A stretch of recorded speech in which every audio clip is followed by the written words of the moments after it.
ఓం శ్రీ సాయిరామ్. సాయి గురుకులం కార్యక్రమానికి స్వాగతం. బాబా తన భక్తులను ఆకర్షించేటువంటి తీరు మహాద్భుతంగా ఉంటుంది. మనం ఈరోజు బాబా దగ్గరికి వెళ్ళాము, ఈరోజు బాబాను గుర్తించామని చెప్పి మనం అనుకుంటాం. కానీ మన జీవితంలో అంతకంటే ముందే బాబా మన జీవితంలోకి వచ్చి ఉంటారు. ఆ విషయాన్ని ఆ సందర్భంలో మనము గమనించాం.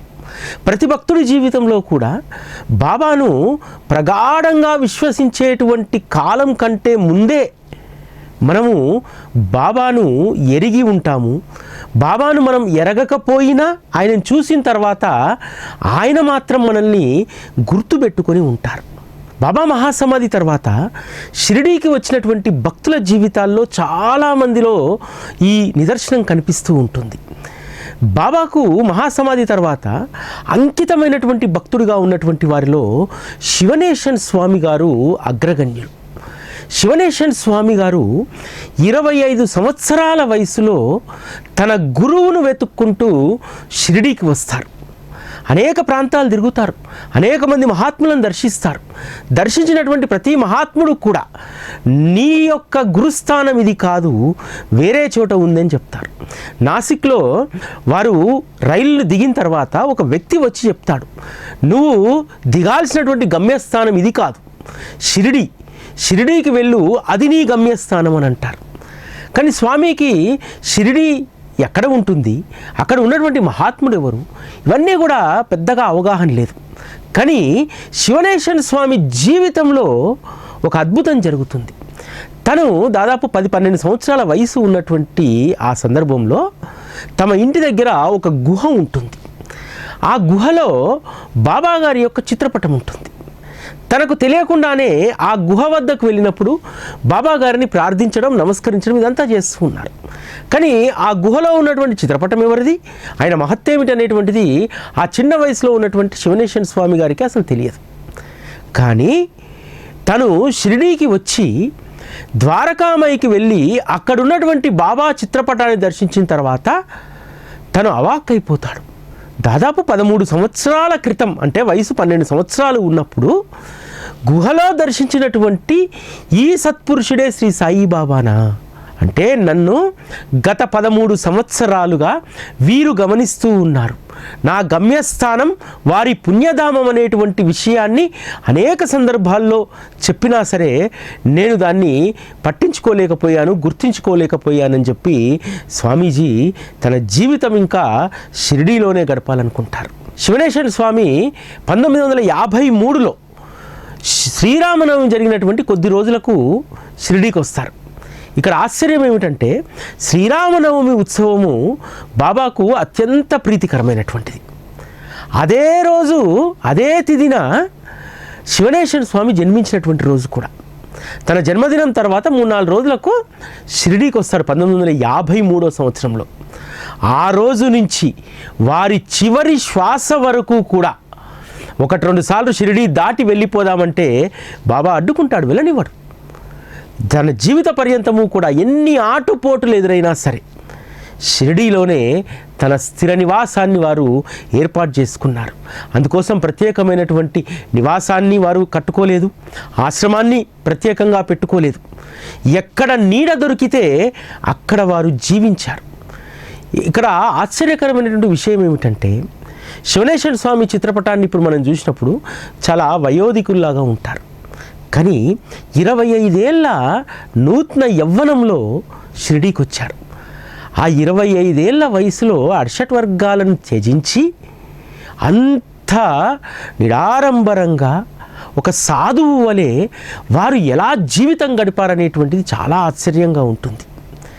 వారు షిరిడీకి వచ్చినటువంటి తొలినాళ్ళలో వారు ఉండడానికి కూడా సరైనటువంటి స్థలం లేదు. షిరిడీ సాయి అనేటువంటి ఒక స్టోర్స్ వెనకాల చిన్న రూమ్ ఉండేది. ఆ రూమ్లో ఉండేటువంటి వారు. కానీ ఆ స్టోర్స్లో ఒకరోజు దొంగతనం జరుగుతుంది. దొంగతనం జరిగిన తర్వాత ఆ వెనకాల గదిలో ఎవరు ఉండడానికి వీల్లేదని చెప్పి అక్కడి నుంచి పంపించేస్తారు. శివనేశన్ స్వామి షిరిడీకి వచ్చినటువంటి తొలినాళ్లలో కానిఫ్నాథ్ మందిరము, ఖండోబా, ద్వారకామయి, చావిడి వీటన్నింటినీ కూడా వారు శుభ్రపరిచేటువంటి వారు. కానీ ఎక్కడా కూడా తనకు ఆశ్రయం లభించలేదు. వీరి యొక్క నిబద్ధతను చూసినటువంటి కానిఫ్నాథ్ గుడి పూజారి కానిఫ్నాథ్ మందిరంలో శివనేశ్వర స్వామి ఉండడానికి అనుమతిస్తాడు. ఆ విధంగా ఒక నీడ దొరుకుతుంది. అంతేకాదు అక్కడ లభించేటువంటి రొట్టె పప్పు ప్రసాదాన్ని ఆ పూజారి శివనేశ్వర స్వామికి ఇచ్చేవారు. కానిఫ్నాథ్ ఆరగింపు చేసినటువంటి ప్రతి ప్రసాదాన్ని కూడా శివనేశ్వర స్వామికే ఇచ్చి ఆ పూజారి ఎంతో ఆదరంగా శివనేశ్వర స్వామిని చూస్తారు. ఆ విధంగా ఒక ఆశ్రయం షిరిడీలో దొరికింది. శివనేశ్వర స్వామి షిరిడీకి వచ్చినటువంటి తొలినాళ్ళలో తను ఈ నేల తప్ప ఇంకెక్కడికి కూడా వెళ్ళకూడదనుకున్నాడు. అనుకొని ఒక కృతనిశ్చయానికి వస్తాడు. వారు రాసుకున్నటువంటి మాట అది కేవలం కాగితం మీద రాసుకున్నటువంటిది కాదు, వారి హృదయ పలకం మీద రాసుకున్నారు. కాశీ, మధుర, పూరి, హరిద్వార్ ఈ 4 ధామాలు కూడా షిరిడీలోనే ఉన్నాయి. ఈ 4 ధామ్ కూడా బాబా యొక్క చరణాల్లో దర్శనమిస్తుంది. కాబట్టి నేను ఏ యాత్రలు చేయాల్సిన అవసరం లేదు. ఎందుకంటే సాధకులకు 4 ధామ్ యాత్ర అనేటువంటిది చాలా కీలకమైనటువంటిది. శివనేశ్వర స్వామి షిరిడీలోనే ఉంటూ సాయితో సహచర్యం చేస్తూ తను ఈ 4 ధామ్లో ఉన్నటువంటి అనుభూతిని వారు అక్కడ పొందగలిగారు. అక్కడికి వచ్చేటువంటి ప్రతి భక్తుడికి కూడా శివనేశ్వర స్వామి చెప్పేటువంటిది మనం ఎక్కడికో పరిగెత్తాల్సినటువంటి అవసరం లేదు. హరిద్వార్, కాశీ, మధుర, పూరి మొత్తం కూడా ఇక్కడే షిరిడీలోనే ఉన్నాయి. ఆ అనుభూతిని పొందినటువంటి వారు అదృష్టవంతులు. ఆ అనుభూతి పొందడానికి ప్రయత్నం చేయండి అని చెప్పేటువంటి వారు. అనేక మందికి ఇది అనుభవమైంది కూడా. ఆ రోజు శివనేశ్వర స్వామి పట్ల కొంత గౌరవం, భక్తి కలిగినటువంటి వాళ్ళు చాలామంది ఉండేటువంటి వారు. వారందరికీ కూడా శివనేశ్వర స్వామి చెప్పినట్టు షిరిడీయే 4 ధామ్ క్షేత్రంగా వాళ్ళందరికీ కూడా అనుభూతి కలిగింది. అదే అనుభూతితో అనేక మంది జీవితాలను బాబా సేవకు అంకితం చేసినటువంటి వాళ్ళు. శివనేశ్వర స్వామి ఎంతోమందికి వారు ఆదర్శప్రాయులు. సద్గురు యొక్క సహచర్యంలో నిరాడంబరంగా నిస్వార్థంగా ఎలా ఉండాలి అనడానికి శివనేశ్వర స్వామి ఒక ఐకన్గా వారు నిలిచారు. వారిని చూసి అనేక మంది బాబా తత్వ ప్రచారంలో ఒక ఆదర్శవంతమైనటువంటి జీవితాలను గడిపినటువంటి వాళ్ళు 100 మంది, 1000 మంది ఈరోజు బాబా మార్గంలో ఉన్నారు. ఇప్పటికీ కూడా శివనేశ్వర స్వామి యొక్క జీవితాన్ని ఆదర్శంగా తీసుకుంటారు. శివనేశ్వర స్వామి జీవితం ఏం ఆషామాషిగా అక్కడ గడవలేదు. శివనేశ్వర స్వామి బ్రతకడానికి రోజుకు 4 అనాలు అవసరం భోజనానికి. కానిఫ్నాథ్ మందిరం నుంచి బయటకు వచ్చిన తర్వాత తను భోజనానికి ఇతర అవసరాలకు 4 అనాలు లేకపోతే ఒకరోజు 1 అనాలో 2 అనాలో దొరికితే ఒక బన్ను తిని ఉండేటువంటి వారు. అది కూడా దొరకనటువంటి రోజు లెండి బావిలో ఉన్నటువంటి నీరును త్రాగి వారు ఉండేటువంటి వారు. ఇలా కాలం గడుస్తున్న కొద్దీ షిరిడీలో తనకు భోజనం దొరకడం కూడా కష్టమైపోయింది. ఒకరోజు బాబాను ప్రాధేయపడతాడు సమాధి మందిరంలో కూర్చొని. బాబా, నాకు ధనము వద్దు, ఆస్తులు వద్దు, ఆకలి తీరే మార్గం చూపు బాబా, లేదా అసలు ఆకలే లేనటువంటి స్థితికి నన్ను తీసుకెళ్ళు, ఆకలిని తీసేన శరీరంలో నుంచి అని చెప్పి శివనేశ్వర స్వామి అడుగుతాడు. ఈరోజు మనం సమాధి మందిరం ముందు బాబా ఎదుట నిలబడి, అదేవిధంగా మన ఇంట్లో ఉన్నటువంటి బాబా చిత్రపటం ఎదుట నిలబడి మనమేమి కోరుతున్నాము? శివనేశ్వర స్వామి లాంటి మహాభక్తుడు ఏం కోరాడు? బాబా, ఆకలిగా ఉంది, ఇస్తే ఆహారాన్ని ఇయ్యి, లేకపోతే ఈ ఆకలిని కూడా ఈ శరీరంలో నుంచి తీసేయి అని అడిగాడు. ఈరోజు మనం బాబా సకల భోగాలను ప్రాప్తింపజేయి, ఇంకా నేను సుఖాలను అనుభవించాలి అని చెప్పి మనం అడుగుతున్నాం. బాబా యొక్క వైభవాన్ని, బాబా యొక్క ఖ్యాతిని నిలబెట్టినటువంటిది నిజంగా ఆ రోజు బాబాతో ఉన్నటువంటి ఇంత అంకితమైనటువంటి భక్తులే.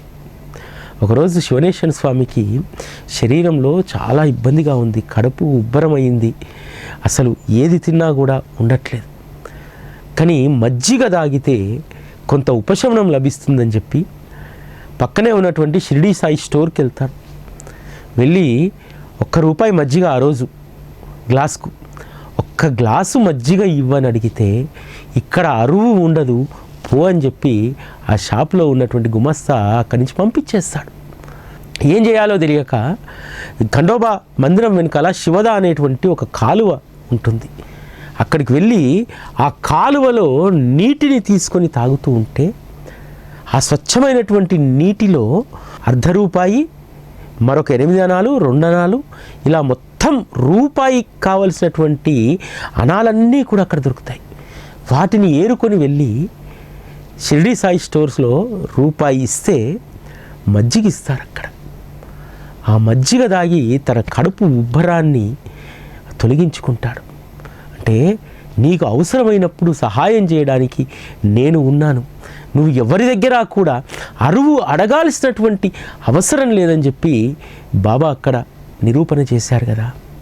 ఈ విధంగా తిండికి ఇబ్బంది పడుతున్నారు, సద్గురువును ఆశ్రయించి వచ్చి కొన్ని సందర్భాల్లో తిండి లేకపోతే నీరు దాగి మరీ బ్రతికారు తప్ప శివనేశ్వర స్వామి షిరిడీని వదిలి వెళ్ళలేదు. కానీ బాబా తలుచుకుంటే శాశ్వతమైనటువంటి ఏర్పాటు ఎలా ఉంటుందనేటువంటిది కూడా ఇక్కడ బాబా రుజువు చేశారు. మనకు ఒక సందేహం వచ్చేస్తుంది, బాబాను ఆశ్రయించిన తర్వాత అన్న వస్త్రాలకు లోటు ఉండదు కదా, మరి బాబా ఎందుకు శివనేశ్వర స్వామికి సరైనటువంటి ఆహారం కూడా దొరకనటువంటి స్థితిలో పెట్టాడు? ఆ స్థితి నుంచే పాఠాలు నేర్పిస్తాడు బాబా. మనందరం అనుకుంటాం సద్గురువు దగ్గర రాగానే అంతా సౌఖ్యంగా ఉండాలని చెప్పి. అంతా సౌఖ్యంగా ఉంటే నీకు సద్గురువు పట్ల ప్రేమ ఉండదు. సద్గురువు పట్ల ప్రేమ ఉండాలంటే ఆయన సహచర్యంలో నువ్వు కొంత కష్టాన్ని నష్టాన్ని భరించి ఉండాలి. అప్పుడే నీకు సద్గురువు పట్ల ప్రేమ కలుగుతుంది. ఇలా రోజులు గడుస్తుండగా ఇంకొక ఉపద్రవం వచ్చి పడ్డది. ఏమిటంటే కొంతమంది భక్తులు షిరిడీకి వస్తున్నటువంటి సాధువుల పట్ల ఒక ఫిర్యాదు చేస్తారు. ఏంటంటే బాబా పేరు మీద ఇక్కడ వచ్చి ఉండి ఇక్కడ ఉచితంగా ఆహారం పెడుతూ ఉంటే వారు సోమరిపోతులుగా మారుతున్నారు, భక్తుల నుంచి దక్షిణలు వసూలు చేసి దండుకుంటున్నారు, దానివల్ల సంస్థానానికి రావాల్సినటువంటి ఆదాయం రావట్లేదు, ఈ విధంగా రకరకాలుగా కంప్లైంట్ చేస్తారు. అప్పుడు సంస్థానము ఒక గెజిట్ విడుదల చేస్తుంది. ఏమిటంటే షిరిడీకి వచ్చేటువంటి సాధువులు ఇక్కడ 3 రోజులకు మించి ఉండకూడదు, అదేవిధంగా వారికి 3 రోజులకు మించి వసతి భోజనం కూడా ఇక్కడ పెట్టము అని చెప్పి. దాంతో సాధువులందరూ కూడా అక్కడ ఉన్నటువంటి వాళ్ళు, షిరిడీకి వచ్చి ఉన్నటువంటి వాళ్ళందరూ వెళ్ళిపోయారు. శివనేశ్వర స్వామి మాత్రం చెప్తారు, నేను సాధువును కాదు, నేను ఇక్కడ భగవంతుని సేవ చేస్తూ, ఎందుకంటే ద్వారకామాయిలో చావడిలో అన్ని ఆలయాల్లో ఆయన సేవ చేస్తూ ఉంటాడు కాబట్టి నేను షిరిడీలోనే ఉంటానని చెప్పి సంస్థానానికి డిక్లరేషన్ ఇచ్చి, నేను సంస్థానం నుంచి ఏది కూడా ఆశించను, ₹1 కాదు కదా నాకు భోజనం కూడా మీరు పెట్టొద్దని చెప్పి డిక్లరేషన్ ఇస్తారు. ఆ సందర్భంలో బాబా చేసినటువంటి అద్భుతమైనటువంటి లీల ఏమిటో తెలుసా? ముంబై నుంచి ఒక వ్యక్తి షిరిడీకి వస్తాడు. వచ్చి సమాధి మందిరంలో ఉన్నటువంటి పూజారి ఉద్ధవ్ దేశపాండే, శ్యామా గారి యొక్క కుమారుడు, అతని దగ్గరికి వచ్చి చెప్తాడు, నేను ప్రతిరోజు ఒకరికి భోజనం పెట్టదలుచుకున్నాను, ముందు దానిని బాబాకు నివేదించి ఎవరికైతే భోజనం అవసరమో వారికి ఆ భోజనాన్ని ఇవ్వండి, ప్రతిరోజు ఆ వ్యక్తికే ఇవ్వాలి, ఒక్కొక్క రోజు ఒక్కొక్క వ్యక్తికి ఇవ్వకూడదు. ఒక వ్యక్తి తన జీవితంలో కొంతకాలం నేను పెట్టేటువంటి ఈ నివేదనను వారు స్వీకరించాలి అని అంటారు. ఉద్ధవరావు దేశపాండే ఆ వ్యక్తికి విషయం చెప్తాడు, ఇక్కడ నిస్వార్థమైనటువంటి సేవ చేస్తున్నటువంటి శివనేశ్వర స్వామి ఉన్నారు, వారిని చావిడి బాబా అని కూడా అంటారు, కాబట్టి మీరు సమర్పించేటువంటి దాన్ని వారికి నేను ప్రసాదంగా అందజేస్తాను అని అంటారు. దానికి ఆ వ్యక్తి సమ్మతించాడు. ఆ రోజు నుంచి శివనేశ్వర స్వామి చివరి రోజు వరకు కూడా బాబాకు నివేదించేటువంటి ప్రసాదం శివనేశ్వర స్వామికి ఇవ్వాలని చెప్పి సంస్థానం నిర్ణయించింది. ఎంత గొప్ప అదృష్టం కదా! ఇది ఎవరు చేసినటువంటి ఏర్పాటు? బాబా చేసినటువంటి ఏర్పాటు కదా. బాబాను ఏమడిగాడు? బాబా, ఆకలి తీరడానికి నాకు అన్నమన్నా ఇవ్వు, లేకపోతే ఈ ఆకలినన్నా తీసే అన్నాడు. ఆకలి తీసేస్తే అది అసంబద్ధమవుతుంది. అందుకనే మనిషికి ఖచ్చితంగా ఆకలి ఉంటుంది, భగవంతునికే ఉంటుంది, భగవంతునికే నైవేద్యం మనం నివేదిస్తాం, భగవంతునికే ప్రేమతో భోజనం పెడతాం. అటువంటి నరుడు మరి ఆకలి లేకుండా ఏ విధంగా ఉంటాడు? అలా ఉంటే అతీతుడు అవుతాడు కదా. అందుకనే శివనేశ్వర స్వామి ఆకలి తీర్చడానికి శాశ్వతమైనటువంటి ఉపాయాన్ని బాబా చేసేశారు. బాబా దగ్గర మనం ఎంత కష్టాన్ని అనుభవిస్తే, ఎంత నిందలు అనుభవిస్తే అంతగా వారికి దగ్గర అవుదామనడానికి శివనేశ్వర స్వామి యొక్క జీవితం ఒక నిదర్శనం. శివనేశ్వర స్వామి పైన ఒక పెద్ద అభియోగం మోపబడుతుంది. ఏంటంటే భక్తుల నుంచి వారు డబ్బులు వసూలు చేసి ప్రోగు చేసుకుంటున్నారు అని చెప్పి. ఆ కంప్లైంట్ని అందుకున్నటువంటి విజిలెన్స్ వాళ్ళు వచ్చి శివనేశ్వర స్వామి యొక్క గదిలో మొత్తం తనిఖీ చేస్తారు. ఒక్క రూపాయి కూడా వాళ్ళకు లభించదు. విచిత్రం ఏమిటంటే అక్కడ ఉన్నటువంటి ఒక భక్తుడు అడుగుతాడు, స్వామి మీ దగ్గరికి వచ్చి వాళ్ళు అన్నీ తనిఖీ చేశారు కదా, అక్కడ 200 రూపాయలు ఉన్నాయి, అవి ఎందుకు వాళ్ళకి కనిపించలేదు అని అంటారు. ఆ 200 రూపాయలు నావి కాదు కదా, ఒక వ్యక్తి వచ్చి స్తవనమంజరి పుస్తకాలను కొని పంచమని చెప్పి ఇచ్చాడు ఆ డబ్బులు. అవి నావి అయితే విజిలెన్స్ వారికి అవి కనిపించేవి, అవి నావి కాదు కదా. బాబా పేరు మీద పుస్తకాలను పంపిణీ చేయడానికి ఒక భక్తులు ఇచ్చినటువంటిది. శివనేశ్వర స్వామి వారి వద్దకు వచ్చినటువంటి వాళ్ళందరికీ కూడా చాలామంది కొత్త భక్తులు ఎవరైనా వచ్చి వారిని కలిస్తే వారికి బాబాకు సంబంధించిన సాహిత్యాన్ని ఇచ్చేవారు. వారికి ఎవరైనా ఒక రూపాయి ఇస్తే ఆ రూపాయి తీసుకెళ్ళి వెంటనే సంస్థాన్ బుక్ స్టాల్లో పుస్తకాలు కొనుక్కొచ్చేటువంటి వారు. వారి దగ్గర ఎక్కువగా తెలుగు సచ్చరిత పుస్తకాలు, స్తవనమంజరి, నార్త్ నుంచి వచ్చేటువంటి వాళ్ళకు హిందీ సచ్చరితలు ఎప్పుడూ కూడా వారి బసలో ఉండేటువంటివి. వచ్చినటువంటి వాళ్ళందరికీ కూడా తను ఇచ్చేటువంటి ప్రసాదం. ఎందుకంటే చాలామందికి సాధకులన్నా లేకపోతే సాధువులుగా కనిపించేటువంటి వాళ్ళంటే ఒక విశ్వాసం ఉంటుంది. ఏమంటే వాళ్ళు ఏదైనా చెప్తే, వాళ్ళకి ఏదైనా మన సమస్య చెప్పుకుంటే పరిష్కారాన్ని చూపుతారని చెప్పి చాలామంది శివనేశ్వర స్వామి దగ్గరికి వచ్చి మంత్రమో తంత్రమో ఏదో ఒకటి చెప్పమనేటువంటి వారు. కానీ శివనేశ్వర స్వామి గారు ఎవరికి ఏ మంత్రాన్ని తంత్రాన్ని చెప్పలేదు. వారు ఆ క్షణాన ఏది వారి మనస్సుకు వస్తే, సచ్చరిత పారాయణ అంటే సచ్చరితను చేతిలో పెట్టేవారు, స్తవనమంజరి అంటే స్తవనమంజరిని చేతిలో పెట్టేవారు, అష్టోత్తరం చేసుకోమనంటే అష్టోత్తర పుస్తకాన్ని చేతిలో పెట్టేవారు. ఇంతే, వేరే మాట ఏది ఉండేది కాదు. కానీ ఈరోజు మాయ ఏ విధంగా మారిపోయింది. ఈరోజు బాబా పేరు మీద అనేక మంది స్వామీజీలుగా, మాతాజీలుగా, కొంతమంది ప్రకటితంగా, కొంతమంది అప్రకటితంగా తామే దైవాంశ సంభూతులుగా చలామణవుతూ తమ వద్దకు వచ్చినటువంటి భక్తులను ఏ విధంగా ఈరోజు బాబా మార్గంలో కూడా మభ్యపెడుతున్నారో మనం ఈరోజు చూస్తూ ఉన్నాం కదా. కానీ శివనేశ్వర స్వామికి అనేక అవకాశాలు ఉన్నాయి. అనేక మంది శిష్య పరివారాన్ని తను ప్రోగు చేసుకోవచ్చు, అనేక మంది భక్తులను తన వైపు మరల్చుకోవచ్చు. అవకాశం ఆ రోజు ఉంది.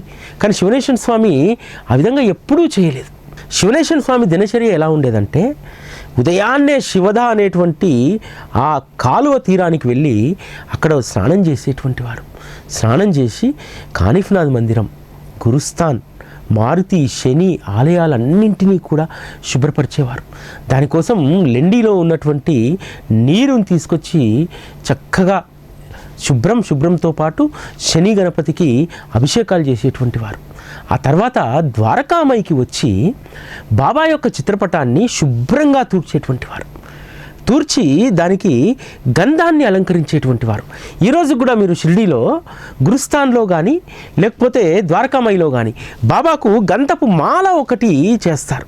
ఈరోజు చేసేటువంటి మాల సాధారణంగా గంధంతో ఇలా గీస్తున్నారు. కానీ శివనేశ్వర స్వామి అలంకరించేటువంటి తీరు ఇప్పటికి కూడా ఎవరు అలంకరించలేరట చిత్రపటాలను. ద్వారకామాయిలో బాబాకు గంధంతో మాల వేస్తే చూసేటువంటి వాళ్లకు అది స్వచ్ఛమైనటువంటి ఒరిజినల్ మాలలాగా కనిపించేదట. అంత అద్భుతంగా మాలను అలంకరించేటువంటి వారు. గంధంతో గంధం రాసి దానిపైన మళ్ళీ విభూది రేఖలు పూసి మళ్ళీ దానిపైన కుంకుమ అద్ది అద్భుతమైనటువంటి డిజైన్ ఎవరు కూడా ఆ విధంగా ఇప్పటికీ చేయలేరట. అంత అద్భుతంగా మాలను గీసేటువంటి వారు.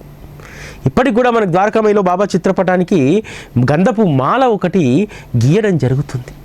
అది ప్రతిరోజు మళ్ళీ సాయంత్రం కాగానే దాన్ని శుభ్రంగా తుడిచివేసి మళ్ళీ ఉదయాన్నే పూజారి మరొక గంధపు మాలను అక్కడ బాబా చిత్రపటం పైన గీస్తారు.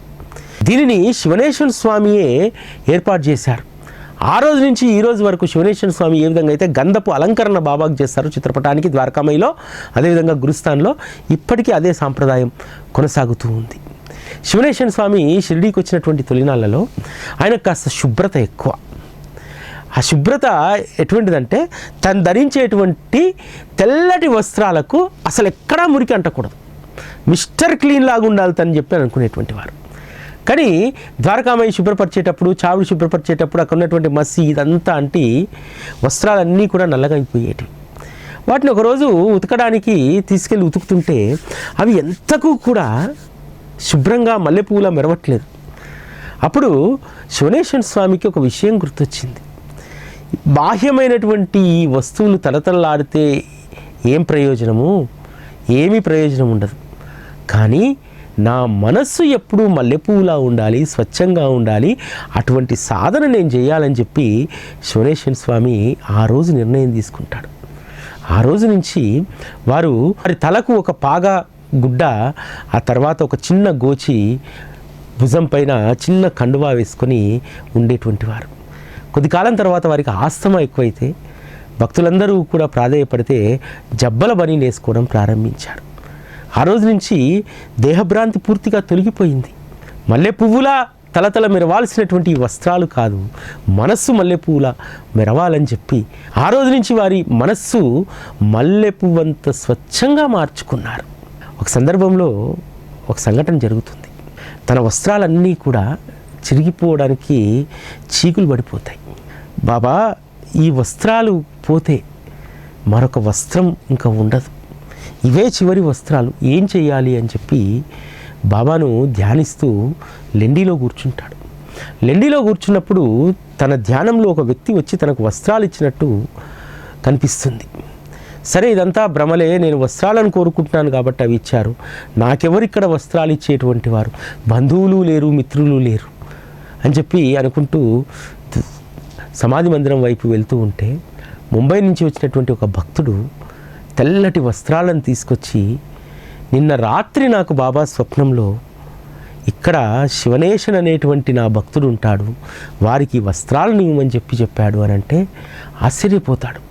బాబాను కోరింది తను ఉదయం సమయంలో కదా, నిన్న రాత్రి కాదు కదా కోరింది.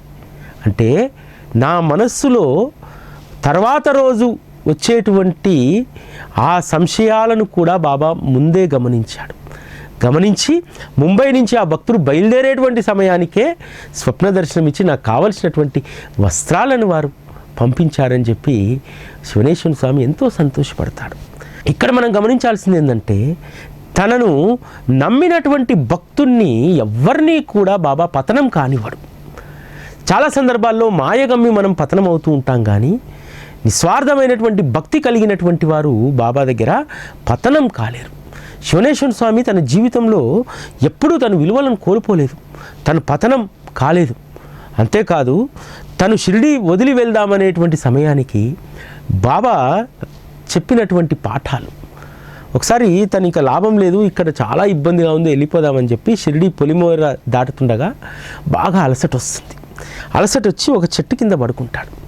కొద్దిసేపు అయిన తర్వాత లేచి చూసేసరికి ఆ చెట్టు కొమ్మకు బాబా ఫోటో వేలాడుతూ ఉంది.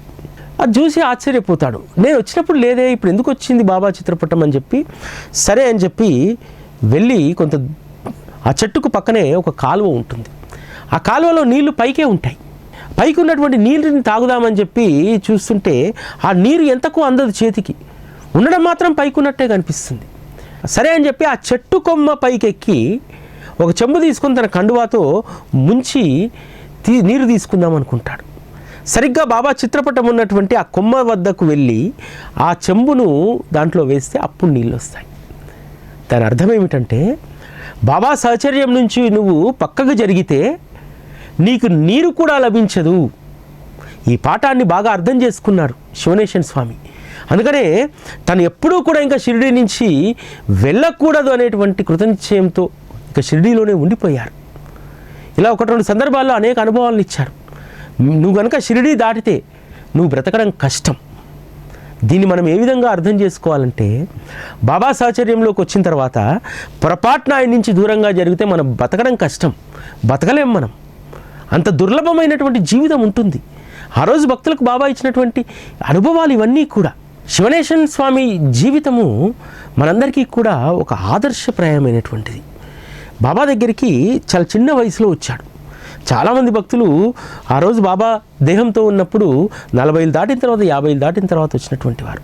బాబా మహాసమాధి తర్వాత అంత చిన్న వయసులో వచ్చి ఒక బ్రహ్మచారిగా మిగిలిపోయి సాయిలోనే బ్రహ్మతత్వాన్ని, నారాయణ తత్వాన్ని చూసినటువంటి గొప్ప యోగి అని చెప్పి శివనేశ్వర స్వామిని చెప్పవచ్చు.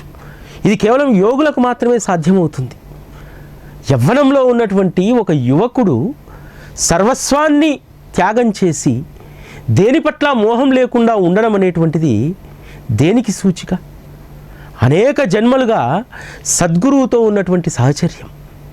ఎందుకంటే వివాహమై సంసారంలో ఉండి బాబా దగ్గరికి వచ్చి మనం శివనేశ్వర స్వామిలా ఉండలేం.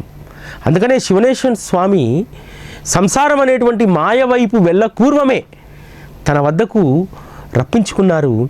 తన వద్ద తొలినాళ్లలో తన యొక్క సాహిత్య మధురిమను, తన యొక్క మహత్తును అనేక మందికి కుశలంగా వివరించేటువంటి శక్తిని, యుక్తిని శివనేశ్వర స్వామికి ఇచ్చారు. బాబా ఎంపిక చేసుకునేటువంటి భక్తులను ఒక్కొక్కరిని ఒక్కొక్క లక్ష్యం కోసం ఎంపిక చేసుకుంటారు. ఆ రోజు చాలామంది శివనేశ్వర స్వామి దగ్గర సాయంత్రం అయితే, గురువారం పూట అయితే వందల మంది. ఎందుకంటే ఆయన షావిడిలో చేసేటువంటి భజనకు అనేక మంది అక్కడ వచ్చి పడిగాపులు కాసేటువంటి వారట. అద్వితీయమైనటువంటి భజన చావిడిలో జరిగేటువంటిది.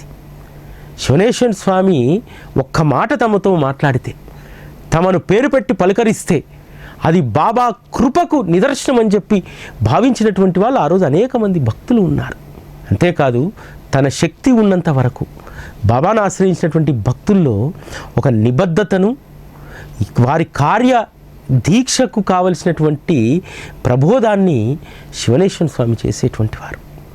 ఈరోజు మన తెలుగు రాష్ట్రంలో కూడా అనేక మంది ఓం సాయి, శ్రీ సాయి, జయ జయ సాయి ప్రచారంలో విస్తృతంగా తీసుకెళ్ళినటువంటి శంకరయ్య గారు, అదేవిధంగా సాయిలీలామృతం లాంటి పుస్తకంతో పాటు గొప్ప గొప్ప మహాత్ముల యొక్క చరిత్ర రాసినటువంటి భరద్వాజ మాస్టర్ లాంటి వారందరికీ కూడా సాహిత్యంలో గురువు లాంటి వారు శ్రీ శివనేశ్వర స్వామి.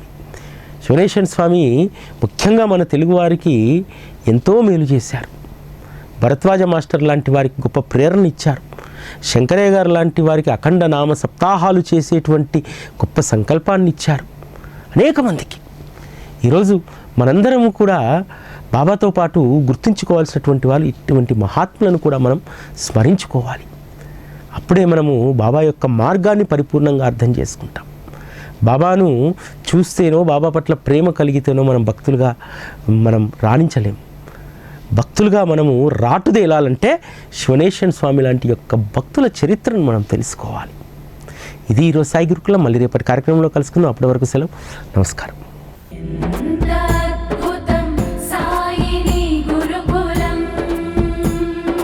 శిక్షణే తప్ప శిక్షలు లేని శరణాగతి సౌదం.